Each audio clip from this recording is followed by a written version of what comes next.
Let me say two things. One, this is her 27th wedding anniversary. And two, let me say this because she won't say it. What I love about this girl, the smile that you see now, is a smile that she has always had, no matter how tough it gets. She is the real deal. And finally, y'all open up your pocketbooks. Give her, she won't say it, but let me tell you, and I've got good news and bad news. The good news, Nikki Haley's got all the money she needs to run a successful race. The bad news is still in your pocket. So I need y'all to, I know you got money because you wouldn't live here if you didn't. But join me in welcome the 47th president, my friend, the great Nikki Haley. Thank you so much. Thank you, thank you, thank you. It's so great to see a great crowd, especially at this early in the afternoon. So I'm glad you got a beer to go along with it. Where is Sean? Sean, where are you? So you know, when I was governor and we were in that big economic development boom, one of the things I really wanted to create in South Carolina was a very cool craft brewery community. Because they're family friendly, they're community friendly, they're a great relaxing way to hang out. Sean, did you show up here? Okay, what I want you to do is give a loud thank you for letting us intrude his place. Thank you so much.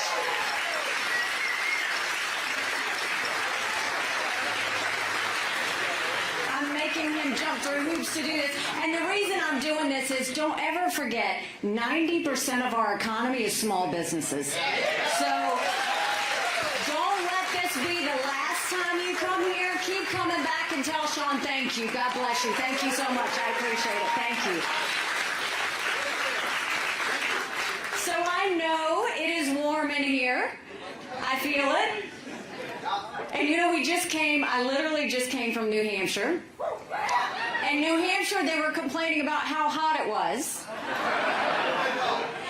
And I was saying, now this isn't hot. And I said, but you know, in South Carolina, we don't sweat, we glisten. So it's great to see you, and it's great to be home. It's always a great day in South Carolina, and you've made it that much better, so thank you.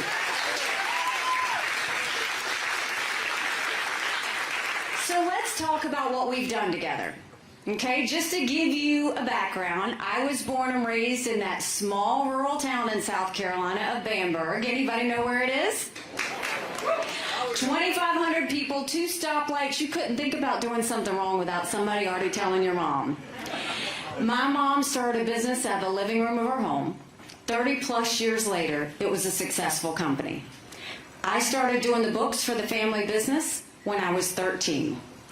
Wasn't until I got to college that I realized that was child labor. When I got to college, I am not an Ivy Leaguer like the rest of the candidates. I went to a public university, Clemson University. Go Tigers! And listen, I don't know what happened at the game. I don't. And I've really thought hard about what to say to you about it. Because I always text Dabo before every game. And my husband got on to me because I would give him advice. But Dabo always responded, go Tigers. But you know, we're not going to be those fans. We're not going to be those fans that give up on our team just because we had a loss.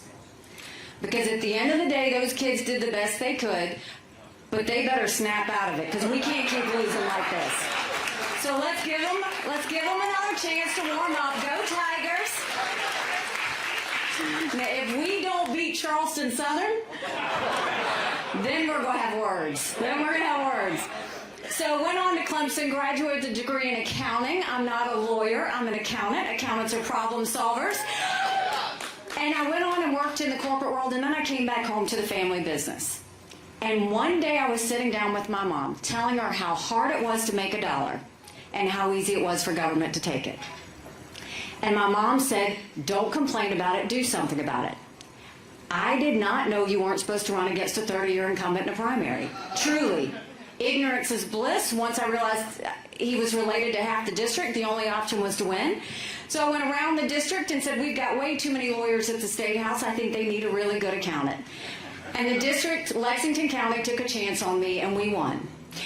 I then got to the State House and saw that most of the things that were passed in South Carolina were passed on a voice vote. All in favor, say aye. All opposed, nay. The ayes have it.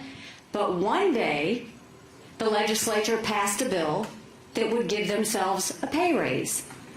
All in favor, say aye. All opposed, silence. The ayes have it. Yet to this day, you can't find anyone that says they voted themselves a pay raise. I was furious because we had a Republican House, a Republican Senate, and a Republican governor. And I filed a bill that said anything important enough to be debated on the floor of the House or the Senate is important enough for the people of South Carolina to know how their legislators voted.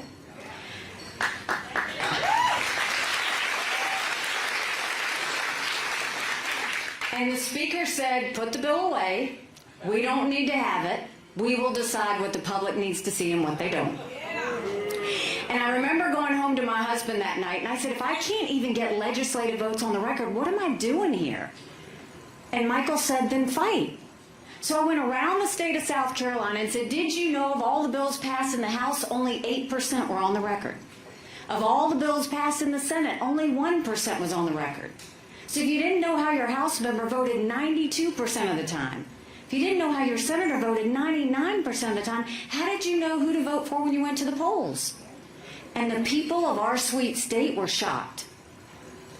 But to put it all in perspective, my first year in office, I was chairman of the freshman class. Second year, majority whip. Third year, I was on a powerful business committee. Fourth year, I was subcommittee chair of banking. The year that I didn't know what they wanted me to do, the year that I didn't put the bill away, they stripped me of everything. I could take the well, no one would hear me speak. I could sponsor a bill, no one would co-sponsor. So I ran for governor.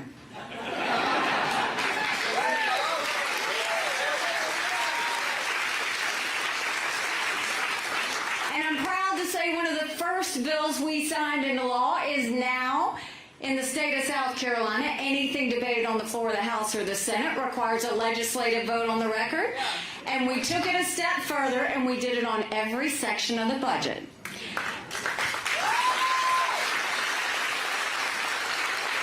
And as you can tell, I love music, as you were hearing my playlist earlier. But what I will tell you is, on the day of that bill signing, we blasted throughout the State House Pat Benatar's "Hit Me With Your Best Shot." When I became governor, South Carolina was hurting. We had a double-digit unemployment rate. We had thousands of people on welfare. South Carolina was the butt of the jokes. And then we got to work. By the time I left, we were building planes with Boeing. We were building more BMWs than any place in the world. We recruited Mercedes-Benz. We recruited Volvo. We had 5 different international tire companies, and they were referring to South Carolina as the beast of the Southeast, which I love. We announced jobs in every county in the state. We moved thousands of people from welfare to work.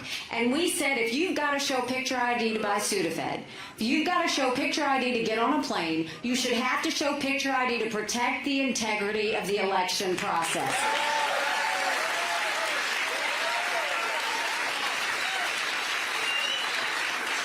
We passed voter ID in South Carolina, and we passed one of the toughest illegal immigration laws in the country.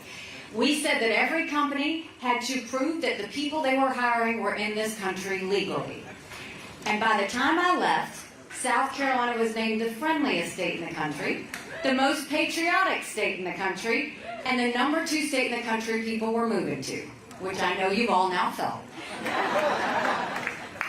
And then I got the call for the United Nations. And my honest answer was, I don't even know what the UN does. I just know everybody hates it. Right? But when you get the chance to serve your country, you jump. And so when I got to the UN, I wanted them to know what America was for and what America was against. I didn't care if they didn't like me, but I wanted them to respect America. And we got to work. We pulled ourselves out of the Iran deal. I negotiated with China and Russia and the rest of the Security Council to pass the largest set of sanctions against a country in a generation with North Korea. We acknowledged the truth by moving the embassy from Tel Aviv to Jerusalem.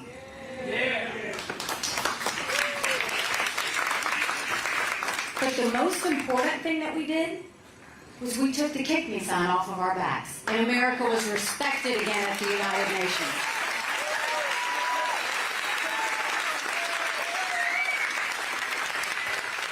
And at during one of those, when we moved the embassy, I was furious because the entire world condemned us, and I had to go fight back against the world, and I was proud to do it, and issued the first American veto in several years. But I went back to my office, and I said, I want you to put a book together. I want you to list all 193 countries. I want the second column to be the percentage of times they voted with the U.S. and against the U.S. And I want the third column to be how much foreign aid we give them. I took that book and I gave it to President Trump. He lost his mind. He's flipping pages, he's yelling out countries. And I said, look, I'm not saying you give foreign aid based on a percentage vote at the UN. But that should be one of the things we look at. Quit trying to buy friends. Quit trying to pay off enemies. Do you know last year, the U.S. gave $50 billion in foreign aid? Do you know who we gave it to? Pakistan, who harbored terrorists that tried to kill our soldiers. Iraq, whose regime has terrorist threats that say death to America. Zimbabwe, the most anti-American African country there is. We give money to Belarus, who's holding hands with Russia as they invade Ukraine. We give money to communist Cuba, who is now putting a spy center up with China to threaten us. And the one that's the most embarrassing, that makes me sick to my stomach, we give money to China. How sick is that? When I am president, we will no longer give money to countries that hate America.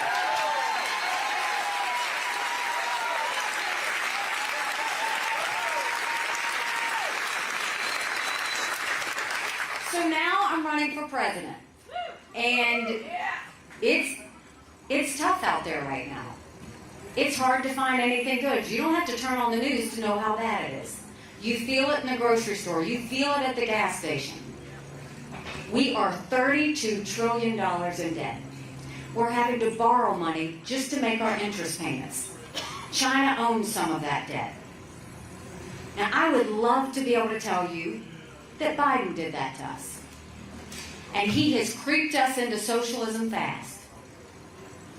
But as your governor and as ambassador, I always spoke in hard truths, and I'm not going to change that. Our Republicans did that to us too. You go back and look at that $2.2 trillion COVID stimulus bill that passed with no accountability whatsoever. It left us now with 90 million Americans on Medicaid, 42 million Americans on food stamps. Think about that. And did Republicans try and make it right? Nope. They opened up earmarks for the first time in 10 years, pushing through 7,000 of them last December. Want to know how they spent your money?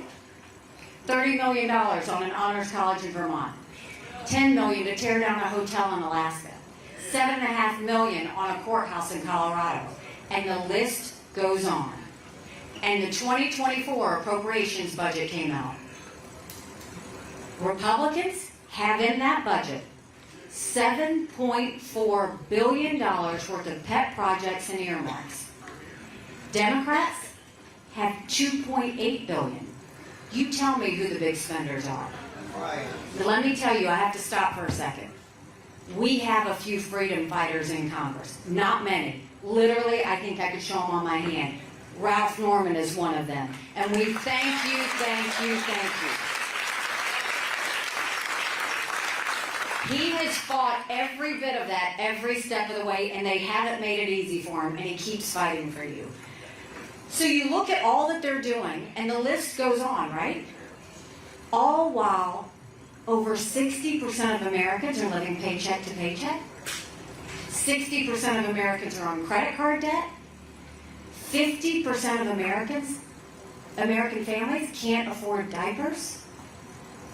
1 in 6 American families can't pay their utility bill Social Security will go bankrupt in 10 years. Medicare will go bankrupt in 8. Then you look at our education system. Everybody wants to blame COVID for our education system. We had problems with education before COVID. Pre-COVID, 67% of 8th graders in our country were not proficient in reading or math. Think about that. A couple of months ago, it came out that over 80% of 8th graders were not proficient in history or civics. And now, a couple of weeks ago, they say our 13-year-olds are scoring at the lowest levels in reading and math in decades. What is happening? Then you look at the fact, I'm beyond myself, at the lack of transparency in the classrooms.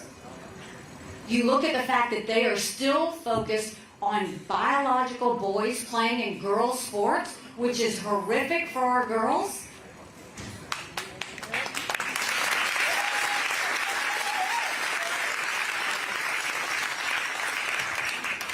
My daughter ran track in high school.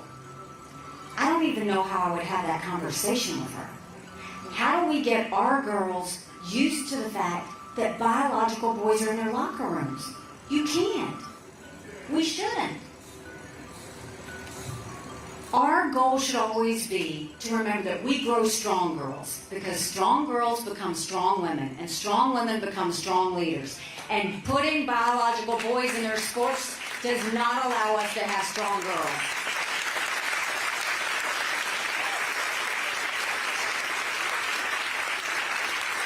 Ladies, we can't give up on that fight. We can't give up on our girls. And do you know Johns Hopkins just came out with the definition of a woman? You know what it is? You're not ready. A non-man. A non-man. We are not going to let you erase women off the face of this earth. We're just not. We're going to continue to fight for our girls. Then you look at the situation on the border. Now, I've been to the border, and I didn't pull a Kamala, go and come back. I went 400 miles down that border. You're not ready for what I saw. Mounds of shoes, mounds of clothes, paraphernalia, rape areas where the women and girls had to walk through. When you get up in the morning, you get your coffee and you watch the news. When these ranchers get up in the morning, they get their coffee and they go see if anyone died trying to cross the fence. They pick up whatever little kids were left behind and turn them over to Border Patrol. I met with multiple sheriffs. They said before 7 a.m. they round up whatever illegal immigrants they can find. They turn them over to Border Patrol. Border Patrol documents them and releases them until their court date years from now. And when I asked Border Patrol about their jobs, they said, you want to know what we do? We're glorified babysitters. They don't let us do our jobs. 5.5 million illegal immigrants across that border. We had enough fentanyl across the border last year that would kill every single American. Number one cause of death for adults 18 to 45, fentanyl. And don't think for a second China doesn't know what they're doing when they send it over.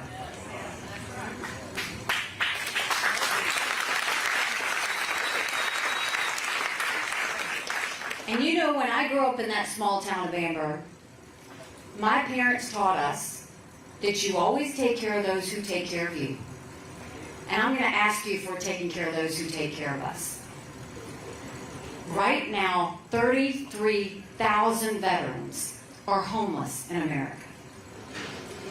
1 in 3 veterans suffers from PTSD or thoughts of suicide. PTSD is for horses and dogs. 22 heroes lose their life every day to suicide. That's shameful. So that's a lot of bad, right? It's hard to find anything good. But now I'm going to tell you what I told you when I became governor. No more whining. No more complaining. Now we get to work. How do we fix it? When it comes to our economy, we claw back the $500 billion of unspent COVID dollars that are out there. Instead of 87,000 IRS agents going after middle America, we go after the hundreds of billions of dollars of COVID fraud that we know exists. If 8% of our budget is interest, quit borrowing, cut up the credit cards. You have to balance a budget every day.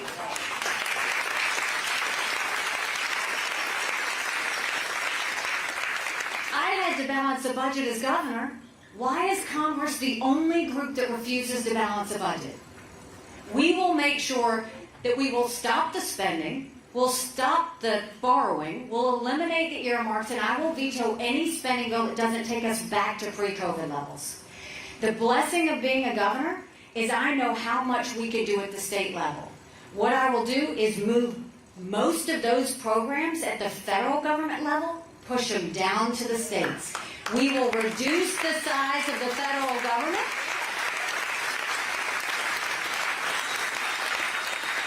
And by reducing the size of the federal government, you empower the people in the states.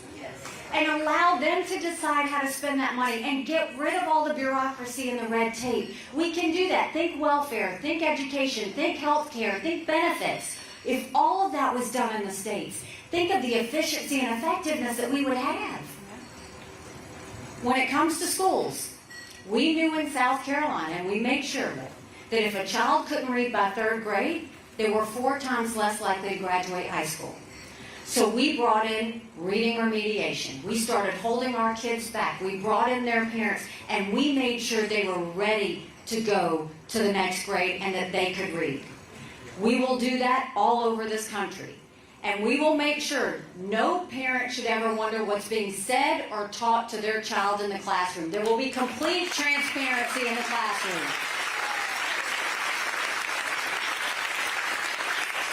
They don't open up those classrooms, they don't get funding. And we need to make sure that parents decide which schools their kids go to. Every child deserves a good education, not based on where they're born and raised. Let parents make those decisions where they want their kids to go to school. And then let's put vocational classes back in our high schools. Let our kids start building things again. You know, in South Carolina, we created all these apprenticeships, and we taught our kids how to build these things. Let's expand on that and do it across the country. And when you push that down to the states, guess what? South Carolina's vocational classes will look very different than New Hampshire's or Iowa's or Texas. And we'll be able to tailor it to what our kids can do. And then when it comes to the border, we'll do what we did in South Carolina, but we'll do it stronger and better. We will, instead of doing the statewide E-Verify, we will do a national E-Verify where every business has to report who's working for them and show that they are in this country legally. We will defund sanctuary cities once and for all.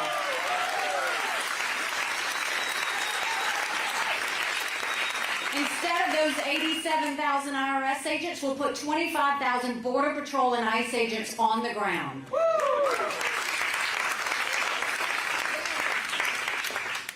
We will go back to the Remain in Mexico policy because guess what? Nobody wants to remain in Mexico. And instead of catch and release, we'll go to catch and deport. That's what will stop the bleeding on the border.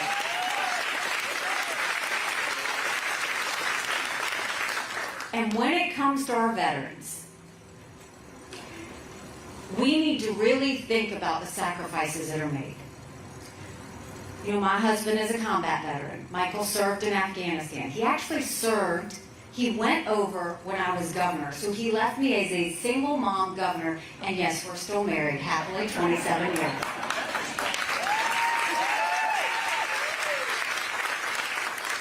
And the media sees when we come home, right? They see the hugs, they see the kisses. It is such a blessed day to get our loved ones back home safe. But that's the easy part. Because when you go home, it gets hard. The transition is tough. When Michael got home, he couldn't hear loud noises. He couldn't be in crowds.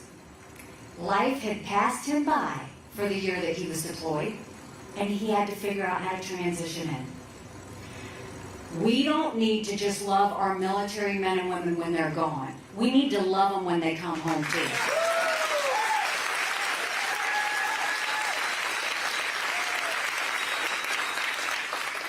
will take care of those men and women for the rest of their life.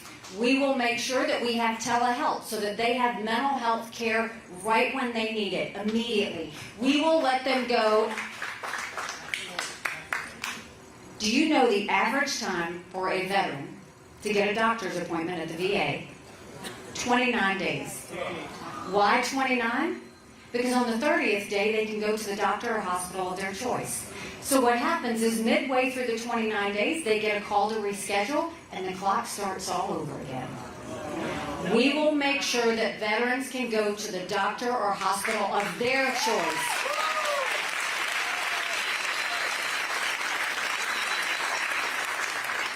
And the best way that I'm going to take care of the Veterans Affairs is we're going to make sure that every member of Congress has to get their health care from the VA. You watch how fast that gets fixed.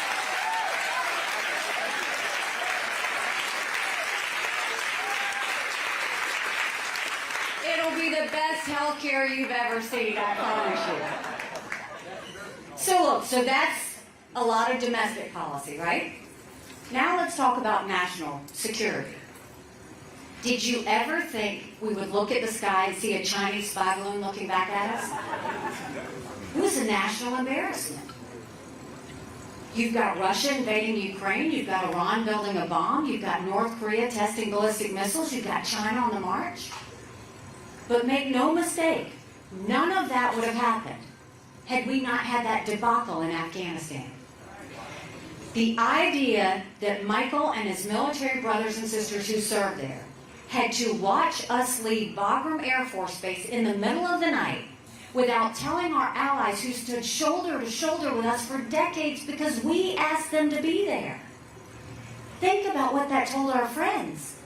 More importantly, think about what that told our enemies. What are we doing? And now you see what's happening. And let me tell you, China has been preparing for war with us for years. And that's not me being dramatic. They're already here. China owns 400,000 acres of U.S. soil, most recently near Grand Forks Air Force Base. I've always said food security is national security. China bought the largest pork producer in our country, in Iowa. Then you look at the fact, China's sending millions of dollars to our universities to steal our research and spread Chinese propaganda. Our Chinese companies are lobbying Congress on behalf of the Chinese Communist Party. And we've had enough fentanyl come across that border, and the Americans they have killed is more than the Iraq, Vietnam, and Afghanistan wars combined. 75,000 just last year. You look at the technology, there's certain technology we know we don't want China to have because it builds up their military and it threatens America. Yet the Biden administration approved 70% of it last year. And when it comes to our military, China is ahead of us. They have the largest naval fleet in the world. They have 350 ships. They'll have 400 in 2 years. We won't even have 350 in 2 decades. They have started developing hypersonic missiles. We barely started. They're doing nuclear. They're doing space. They're doing artificial intelligence. They are now the biggest developer of neurostrike weapons. That's engineered to change brain activity and cause malfunction in military leaders and segments of the population. We need to wake up. And now, how long? We don't know how long this has been happening, and it's another reason why we got to clean out our intelligence agencies. But now you've got a spy center going up in Cuba off the coast of Florida, and you wait. The whole intent is to put Chinese military soldiers right there. And if that happens, God help us. We have to get hold of our national security. And you don't do it by appeasing them, and you don't do it by being friendly with them. You do it with strength. There were 2 things that Russia and China never wanted us to have. They never wanted us to be energy independent, and they never wanted us to have a strong military. We will make sure we're not energy independent, we are energy dominant. No more going hat in hand to Saudi Arabia. No more getting dirty oil from Iran or Venezuela. And we will build up our military, because strong militaries don't start wars, strong militaries prevent wars.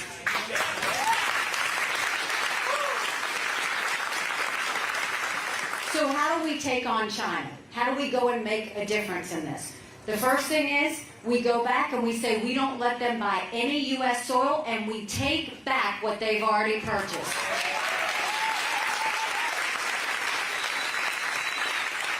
We'll go to every university and we'll tell them, you either take Chinese money or you take American money, but the days of taking both are over. We will get that Chinese infiltration out of our universities.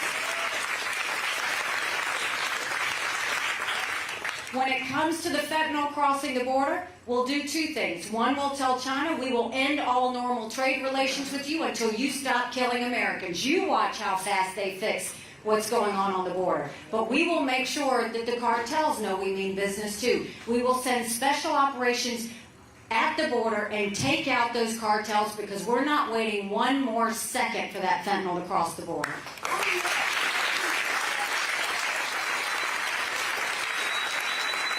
The list of technologies that we know China shouldn't have, we're going to blacklist. We're not going to even have an approval process. They don't get anything that's going to hurt Americans or hurt America. And then we will go forward with our military and be smart. The future wars are not going to be land, air, and sea like they've been before. We have to be land, air, sea, artificial intelligence, space, cyber. So we need to modernize our military. We need to make sure that our men and women are best equipped to defend should they have to. And you don't do that by throwing money at the Department of Defense. You do it by breaking down the bureaucracy and all the red tape and make them stop playing favorites with certain companies. And then we let them know that we expect more productivity from them. That's what having the back of our men and women is when they know that they have the backs, that they have the equipment, we're ready to take on the enemy, they will do whatever they need to do. And then I know there's been a debate about Russia and Ukraine. Why do we care about Russia and Ukraine? First of all, just as a side note, not as a reason, we had no better friend at the United Nations than Ukraine. They voted with us on everything. If I had a press conference, they showed up without me even asking, in support. And here you have this freedom-loving country, a democracy, which Russia has never been, that was invaded. And the men immediately went to the front lines to defend their country. And the women said, I'm not going to stay by myself. They went and started making Molotov cocktails to help their husbands. And the world gave them 5 days. And look at the fight and the passion they had to save their country.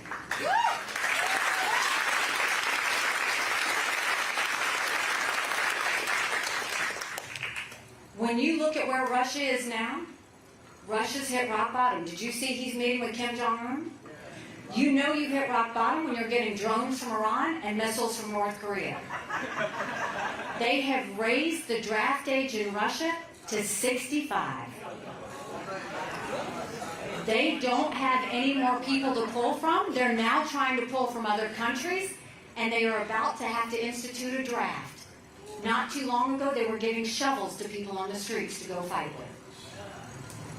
But why should we care? One, I think it's important that we always have moral clarity when it comes to that. But why should we care? How does it impact the U.S.? Do you remember before the Olympics, Putin and Xi stood there before the war started and held hands in front of the eyes of the world 2 weeks maybe before the war started and named themselves unlimited partners. A couple of months ago, Russian plane knocked down a U.S. drone. What happened? President Xi went straight to Russia and held his hand again. A win for Russia is a win for China. China's watching everything. They're watching every country that's helping. Ukraine, they're watching every company that pulled out of Russia. They're looking at every detail of what's happened. But the most simple reason I can tell you that we should care about Russia and Ukraine, dictators will always tell us what they're going to do. China said they were going to take Hong Kong, they did. Russia said they were going to invade Ukraine, we watched it. China says Taiwan is next, we better believe them. Russia said that once they get Ukraine, it's Poland and the Baltics. When that happens, that is a war. We are trying to prevent war. I don't think we need to give cash to Ukraine. I don't think we need to put troops on the ground. But we need to work with our allies to make sure they have the equipment and the ammunition to finish this. And how much is this all costing us? Because that's what everybody's worried about. Any candidate that tells you that you have to choose between the border and Ukraine is lying to you. Flat out lying to you.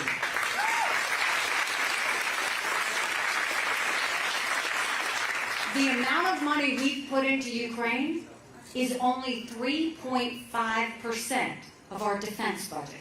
3.5. If you looked at percentage of GDP, 11 European countries have given more than us. That's a pretty good return on investment to keep our men and women from having to go fight a war. And if Ukraine wins, this is where the magic is. We want it quick, we want it fast. We don't want this to last forever. If Ukraine wins, it sends the biggest message to China not to invade Taiwan. It sends a message to Iran on building a bomb. It sends a message to North Korea testing ballistic missiles. Taiwan right now supports the efforts going into Ukraine because they know if Ukraine wins, they will be saved. So we have the answers. Domestic-wise, we have the answers, national security. But the one thing we've got to do first, that we always did when I was governor of South Carolina, we have to end the national self-loathing that's taken over this country. The idea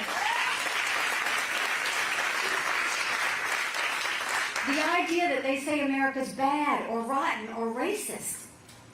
You elected me the first female minority governor in the country.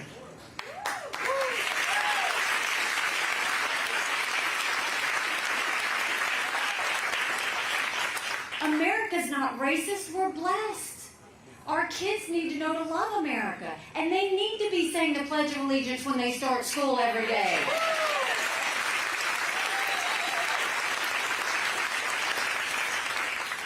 You know, 2 months ago, I dropped off my husband, Michael, at 4 a.m.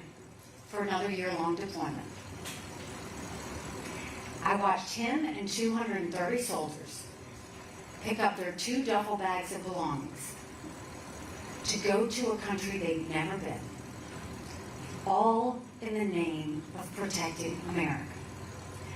They're willing to sacrifice their lives and their families because they still believe in this amazing experiment that is America.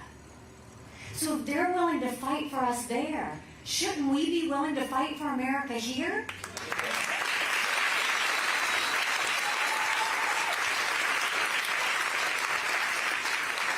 We have a country to save. Do you remember when you were growing up? Do you remember how simple life was? Do you remember how safe it felt? It was about faith, family, and country. Your parents raised you to be strong, responsible individuals. You went to school and you learned everything you needed to be successful. You went to church and you found your faith and your conscience. Don't you want that again?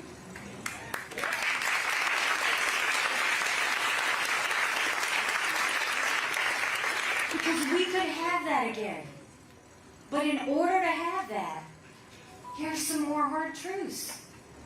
Republicans have lost the last 7 out of 8 popular votes for president. That's nothing to be proud of. We should want to win the majority of Americans. We should want to go after the younger vote. We should want to go after Asians. We should want to go after Hispanics, African Americans. We should want to go after women. Because our solutions are the right ones. We want to lift up everybody, not a select few.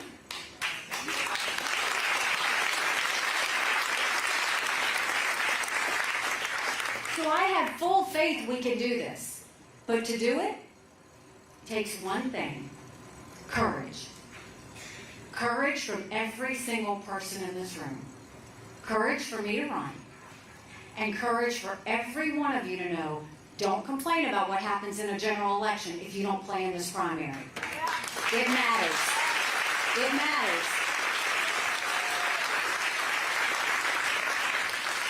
Someone asked me at the very beginning of the campaign, why are you doing this? And I said, you know, my parents came here 50 years ago to an America that was strong and proud and full of opportunities. I want them to know that country again. I'm doing this for Michael and his military brothers and sisters. They need to know their sacrifice means something. They need to know we love our country. I'm doing this for my daughter who just got married, and I watched how hard it was for her and her husband to buy a home. And I'm doing this for my son, who's going to be a senior in college. And I'm tired of listening to how he's having to write papers of things he doesn't believe in just to get an A. That's not us. That's not America.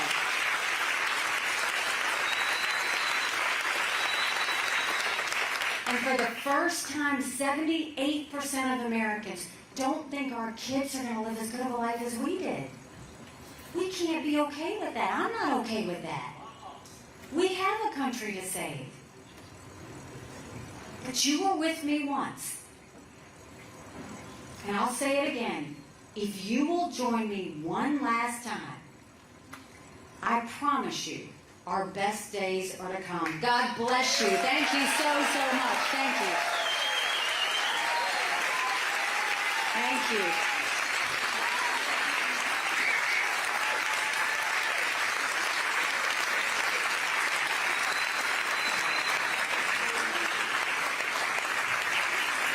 This little girl is giving Nikki, on her 27th anniversary, Michael Haley sent these flowers to you.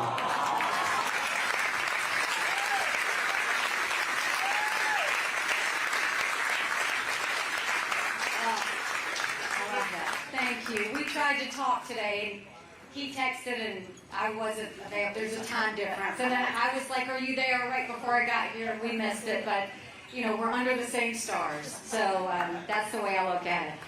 So y'all were so good to listen to me in the heat.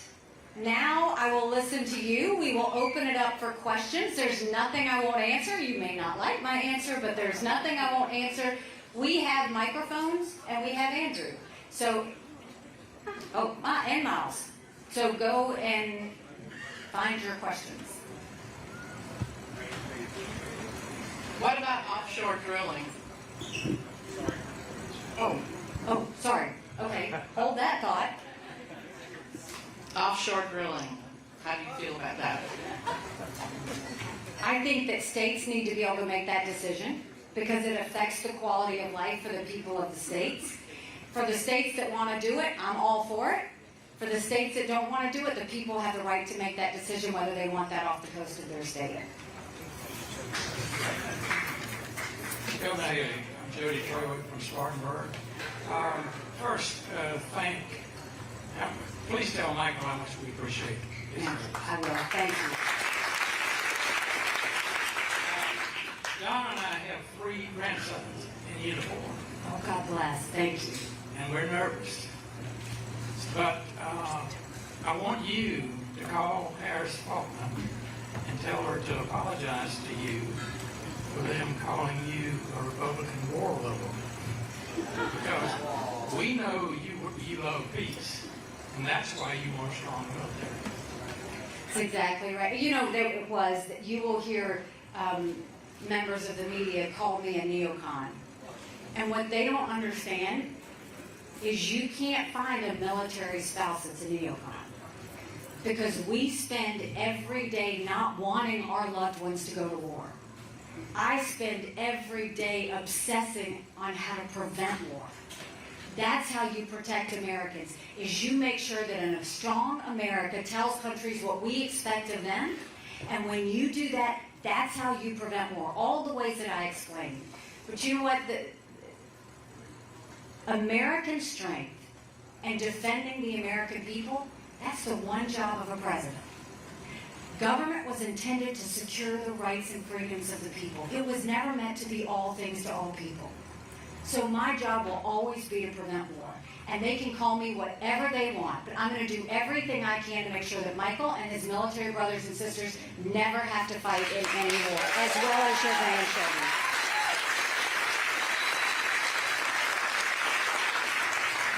Hey, Nikki. Hi. For those of you who don't know, there was a big poll that came out today that showed you in a matchup against Biden, 49 to 43%. So awesome. So excited. Now, me as an independent, I'm very disappointed with how Biden's done with inflation and gas prices. What are you going to do to combat that? So the interesting thing is, I think he thought it'd be cute to stick with the Bidenomics.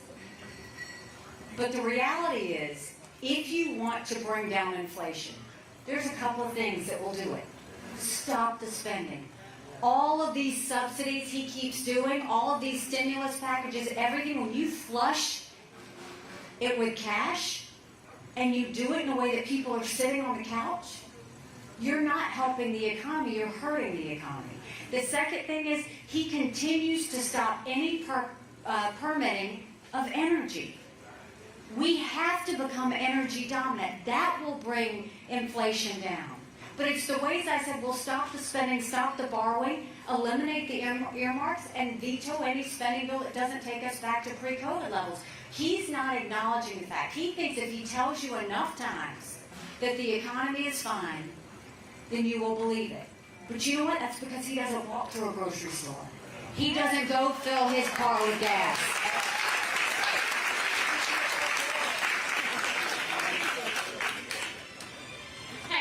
Hey, so I am a stay-at-home mom to two little boys, and I do not know there's not a single answer to this question, but I think about it every day. What can we do to keep our babies safe at school? Because that's a question that goes, and I know there's not just a single answer, but I want to be on board, and my friends who are stay-at-home moms want to be on board to what we can do to keep our babies safe. And we have a mom heart, right? And that mom heart, I have a heavy one, because my daughter works in a children's hospital here in Greenville, and I worry about what could happen. My son is on a college campus, and so I think about it every day just like you do. There's a couple of things that we can do. There is no one quick fix, but there are a few things we can do. First of all, there are so many stolen guns on the streets.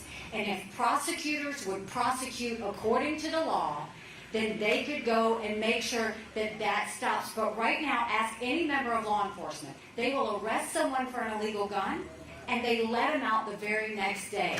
You're not going to have law and order by doing that, so we've got to get the illegal guns off the streets. The second thing is, and a really important one, America has refused to acknowledge the cancer that is mental health. 1 in 4 people have a mental health issue. But if treated, they can live a perfectly normal life. 80% of the last group of mass shootings were mental health related.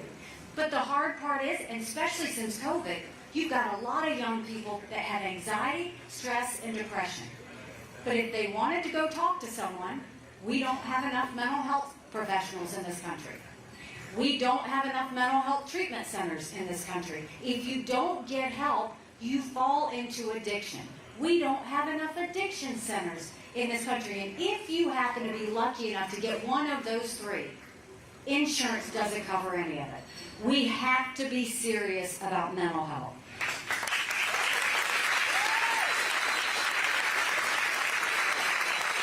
And then the final thing we should do is we need to make sure that we secure our schools. There should be a law enforcement officer in every school, public, private, charter, across the board. There should be one mode of entry, not other modes of entry. You need to have just one door. And then we need to make sure that we have a mental health counselor in every school in the country to spot those children that are having a really hard time. And then secure the buildings. So you go to a courthouse, you go to an airport, they've got secure windows. You go to a school, they don't. Why? That's our kids. So there are things we could do. And for any of you that want to know about guns, first, I'm a concealed weapons permit holder myself.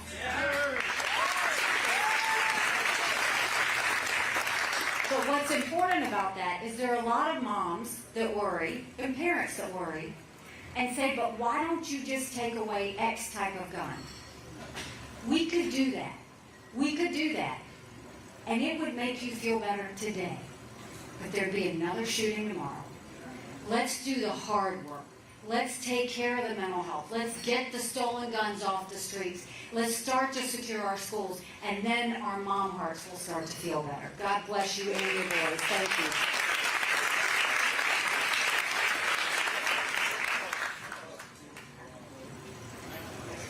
Hey, Nikki, I do have a question, but my 7-year-old son, Kai, wants to go first. Hey, Kai. My name's Haley. My question is, why do you want to be president?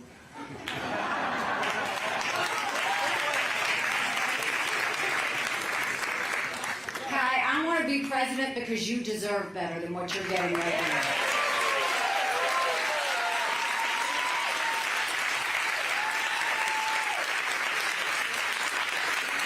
Y'all watched me become a mom of South Carolina. Just wait until you see me become the mom of America.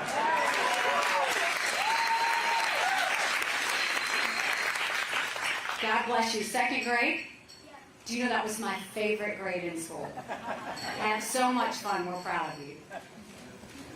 Next question. Yes, hi. Hi.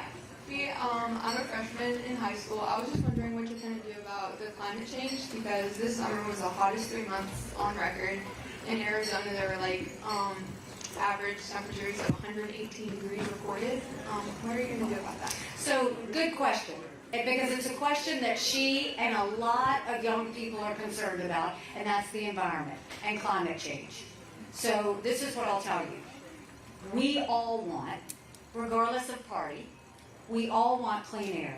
We all want clean water. And we all want a world that's going to be good for you and Kai, that's going to last a long time. But we need to face some hard truths, right? Do I think climate change is real? I do think it's real. Having said that, I don't think the answer is what Biden's doing with all these green subsidies. That's not doing anything but helping China, who's doing all the batteries for the electric cars, figure that one out. What we do is we go after the biggest polluters. America's one of the best when it comes to emissions. But if we're going to be serious, we need to get with the rest of the world and say, okay, India and China have to stop with the pollution. When I was at the United Nations, I pulled us out of the Paris Climate Agreement. I didn't do that because I don't care about the environment. I did it because under Obama, they all signed the Paris Climate Agreement with promises to help the environment. What they did to the U.S. was so burdensome that it pushed regulations on all of our small businesses and all of our companies.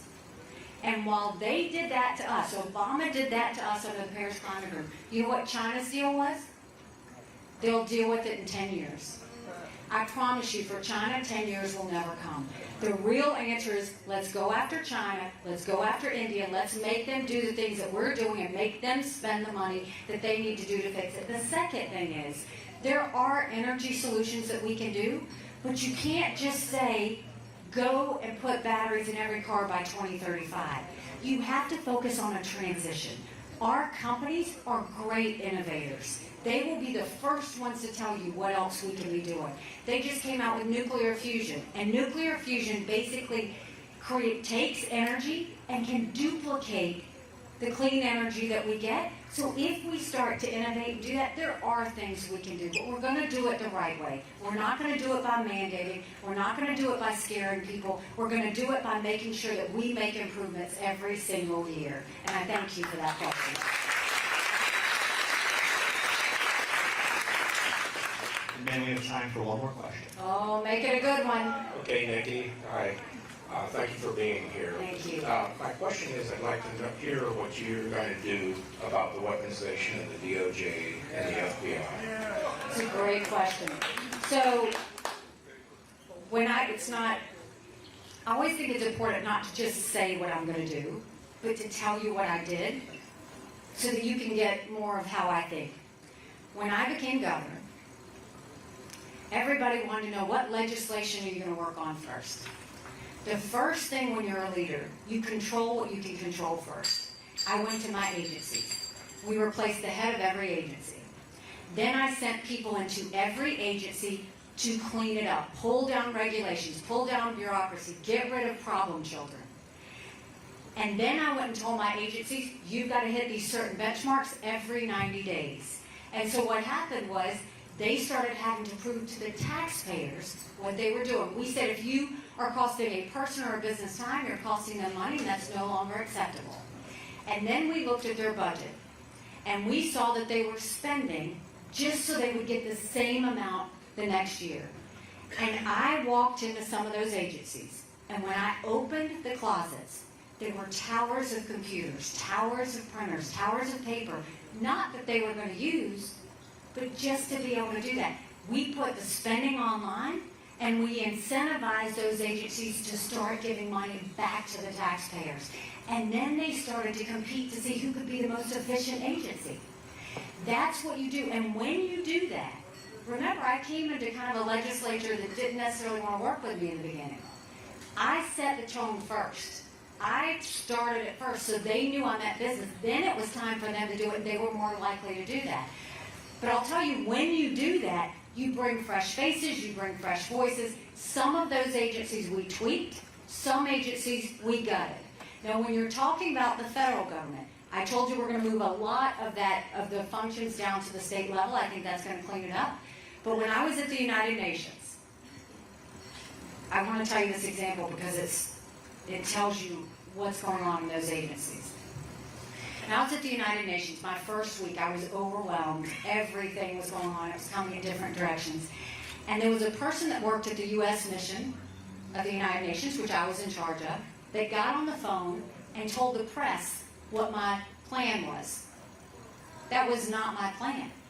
So I told my staff, I said, go find out who this is, and I want them fired. You're never going to guess who it was. You ready? John Kerry's sister. So they said, it's John Kerry's sister. And I said, I don't care. I want you to fire her. They said, you can't. She's here for another 6 months. I said, you get her door security pass, you get her computer, and I will pay her to sit at home. And we did. She never stepped foot back in that agency.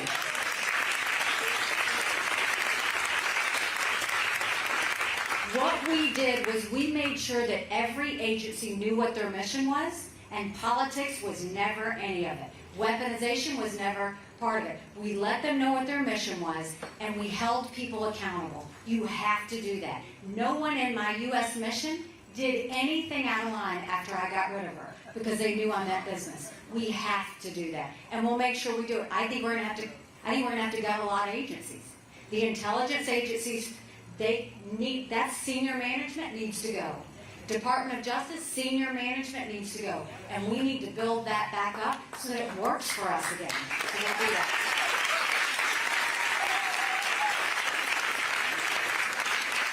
So I want to thank you for sitting in the heat and bearing with all of this today. Get another beer, because Sean will really appreciate it. But I'll leave you with this. When I ran against that 30-year incumbent in a primary, people laughed at me. And I got to work, and I earned their support, and I won. I don't know if you remember when I ran for governor. I ran against a lieutenant governor, an attorney general, a very popular congressman, and a state senator. I was Nikki who. I had 3%, you remember, right? I had 3% in the polls. I had the least amount of money. And I worked South Carolina like no one else, and we won. When I got to the United Nations, they said I didn't have enough experience. And I got to work, and I took the kick me sign off of our backs. I have been underestimated in everything I've ever done. And it's a blessing, because it makes me scrappy. And it makes me work hard. No one's going to outwork me in this race, No one's going to outsmart me in this race. So if you like what I had to say today, go tell 10 people. Tell them to go volunteer for our campaign. Tell them to go give $5, $10, $25 to our campaign. Tell them to go tell people in other states about our campaign. You don't like what I had to say today. Shh. Just don't say anything and don't tell anyone you were here. God bless you. Thank you so much.